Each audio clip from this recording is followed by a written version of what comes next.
Halo, saya Sikars, kembali berjumpa bersama saya Denny Darko. Tidak ada yang namanya misteri, yang ada adalah tanda-tanda yang kita semua coba untuk mengerti.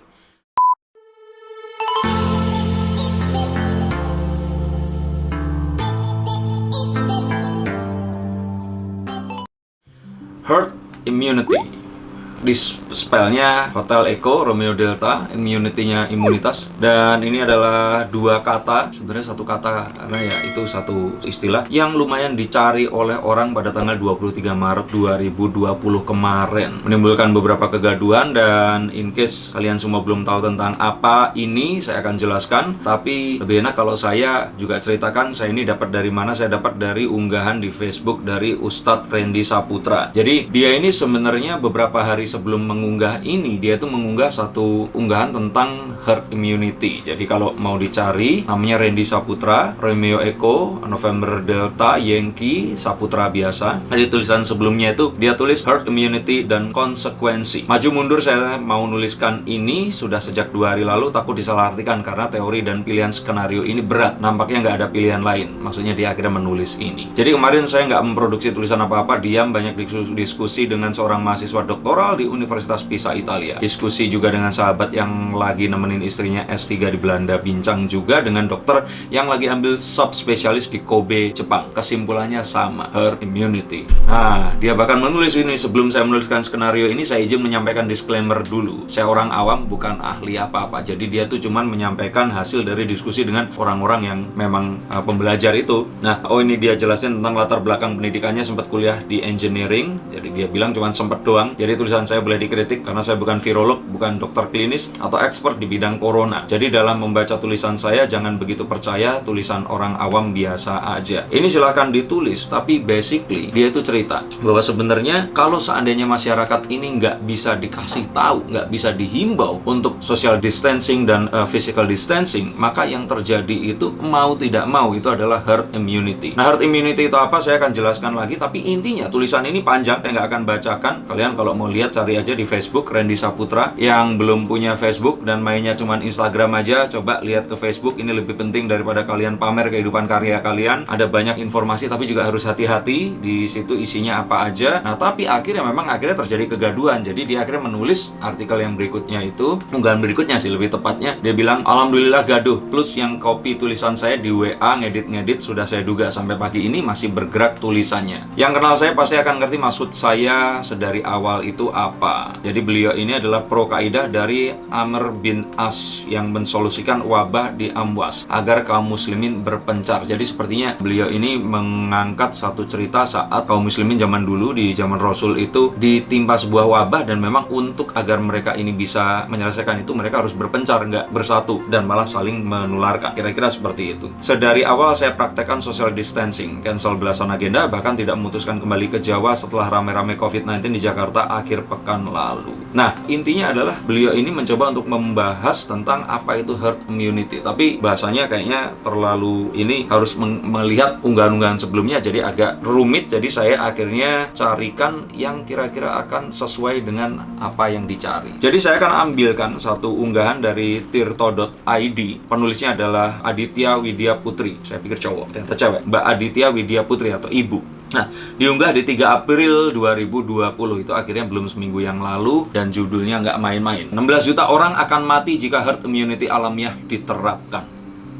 Kalau tidak percaya. In case kalian semua menanyakan 16 juta orang itu sebanyak apa, itu artinya adalah seluruh penduduk Pulau Kalimantan itu tewas, meninggal. Satu pulau yang terbesar di Indonesia, meninggal dunia se-Kalimantan. Saya dari tadi selama setengah jam nyari 16 juta itu di mana, dan ya yang paling mendekati adalah Kalimantan. Kalimantan kalau nggak salah 16 juta 700 sekian orang by 2020 ini. Saya akan bacakan kenapa kok bisa seperti itu, dan judulnya ini memang lumayan seram. Oke, peperangan antara virus dengan manusia adalah soal adu cepat siapa yang lebih dulu bisa beradaptasi. Virus dengan mutasi genetiknya atau manusia dengan kekebalan tubuhnya. Vaksin diciptakan agar manusia memenangkan pertempuran tersebut. Sebelum abad ke-18, gambaran dunia terlalu kelam akibat serangan berbagai wabah penyakit masa itu. Kala itu, penawar belum ditemukan, dan manusia sepenuhnya bergantung pada keajaiban sistem imun untuk melindungi diri dari penyakit. Infeksi virus ringan sangat mungkin membuat kematian bagi manusia. Ketika Inggris dilanda epidemi cacar pada tahun 1790,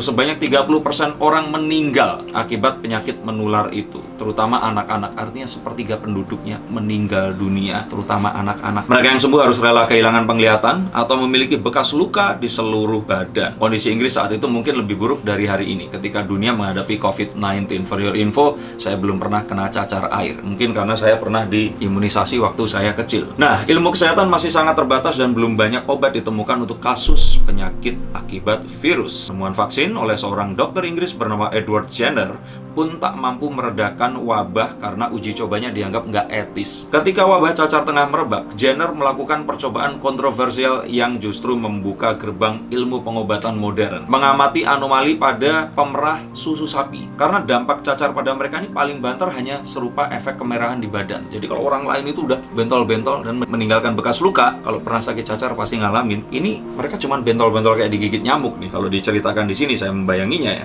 Suatu hari Jenner mengambil sampel kemerahan di tangan seorang pemerah susu dan menempelkannya di luka James Phipps. Ini berumur 8 tahun saat itu. Phipps langsung terserang cacar tapi tidak berlangsung lama. Setelah ia sembuh, Jenner kemudian melakukan percobaan serupa kepada Phipps lagi ya, tapi dia jadi kebal. Jadi setelah dia mati, ternyata para pemerah susu terbebas cacar karena terpapar virus tersebut dari sapi perahan dalam intensitas rendah lewat aktivitas memerah susu. Jadi infeksi virus cacar tidak menimbulkan risiko kesehatan tinggi. Nah, for your info, asal-usul istilah vaksin kemudian diambil dari bahasa Latin, vacca, Victor, Alpha, Charlie, Alpha, vaca ya kalau di Indonesia kan, yang berarti sapi.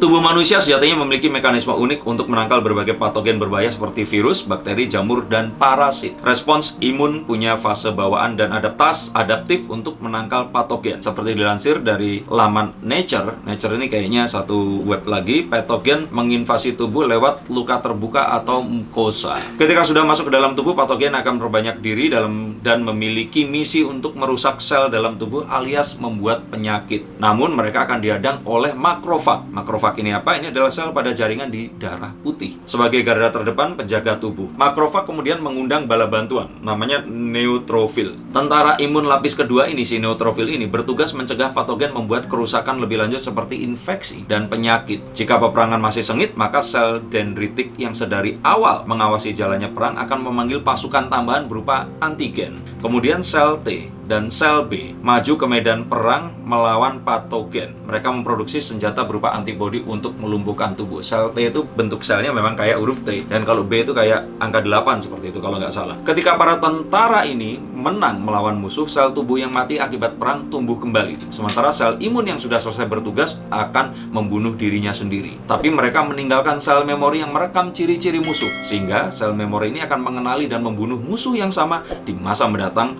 dan membentuk sistem kekebalan baru. Nah, ini luar biasanya ya. Kalau orang muslim mungkin bilang, subhanallah, kita diciptakan dengan seperti ini dan memang punya sesuatu untuk melindungi diri kita sendiri bahkan tanpa kita sadari. Memahami herd immunity. Nah, ini yang mulai menyeramkan. Wabah penyakit akibat infeksi virus akan hilang ketika mayoritas populasi kebal dan individu berisiko terlindungi oleh populasi umum. Dengan begitu, virus akan sulit menemukan host atau inang untuk menumpang hidup dan berkembang. Kondisi ini disebut dengan herd immunity atau kekebalan kelompok. Jadi, sepertinya semua dijangkiti, sehingga virus ini udah nggak bisa nemu tempat baru lagi. Nah, akhirnya virus ini mati dengan sendirinya. Kira-kira seperti itu. Untuk mencapai kekebalan kelompok, mayoritas populasi harus sembuh dari infeksi patogen agar sel memori imun merekam ciri-ciri patogen penyebab penyakit. Caranya bisa ditempuh dengan vaksinasi atau membiarkan tubuh mendapat paparan penyakit secara alami. Jadi herd immunity ini caranya ada dua. Satu, dengan menginjak dengan virus atau bibit penyakit itu tadi, sehingga kita akan membentuk satu imun baru, tapi kan nggak nyebar karena di dalam tubuh nih terbentuknya. Atau kalau nggak, ya sudah dipaparkan aja secara alami, semuanya sakit, tapi akhirnya yang sembuh akan bisa melindungi orang-orang yang sakit ini tadi. Nah, caranya gimana? Ini dijelaskan dengan satu sejarah.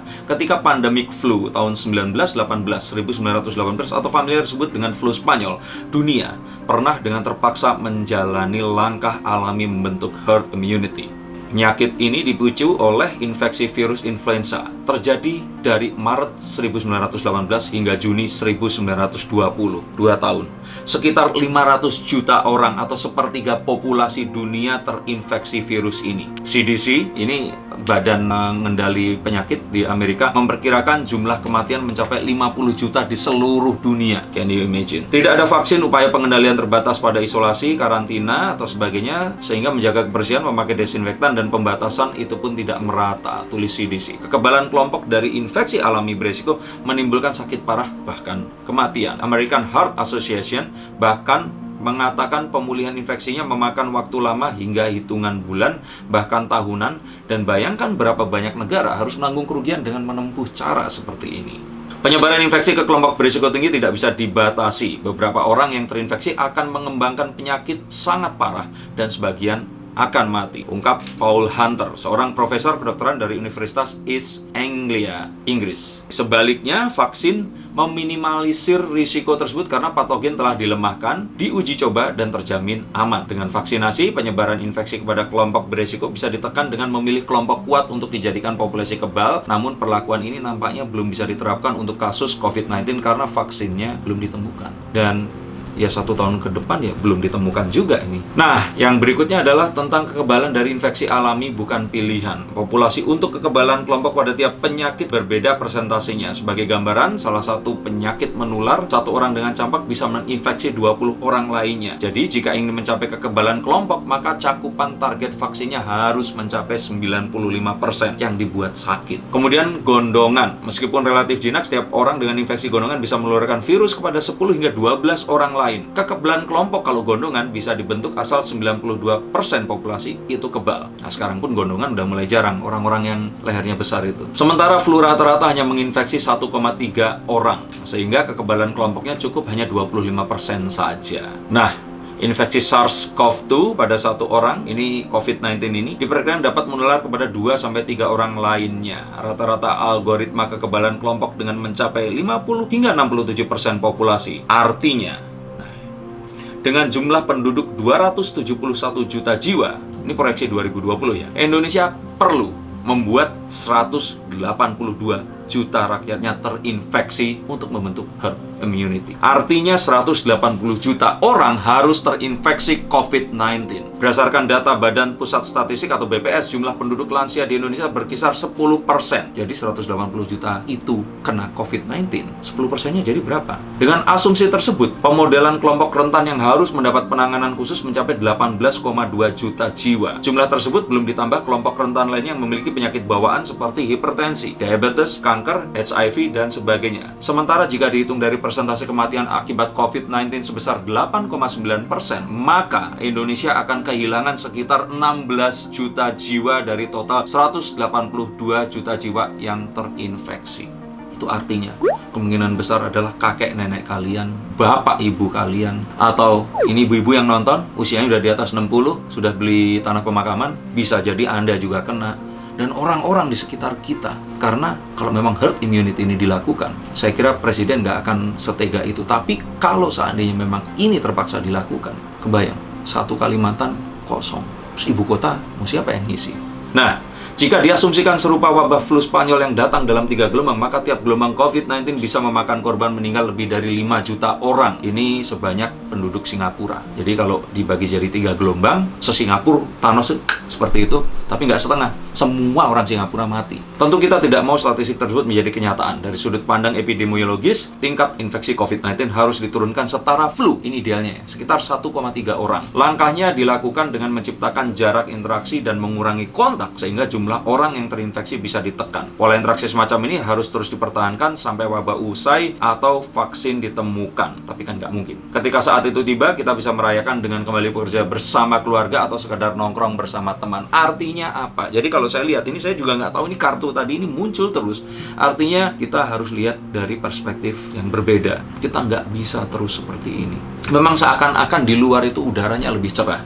For your info, Jakarta kali ini tuh selama beberapa minggu ini cerah sekali, langit biru. Orang bahkan di foto-foto memamerkan foto Gunung Salak dari kejauhan. Gunung Salak ini daerah Bogor, kebayang nggak berapa puluh kilo, dan itu terlihat, itu karena memang benar-benar indah sekali. Tapi ingat, keindahan ini membunuh. Saya masih banyak melihat orang-orang masih jalan-jalan di luar tanpa ada kepentingan. Bahkan tadi pagi juga saya lihat di luar Jakarta masih ada yang car free day. Can you imagine? Mereka masih jalan-jalan, lari pagi, pulang kampung. Come on, kamu mau membunuh orang tuamu, mau membunuh keluargamu.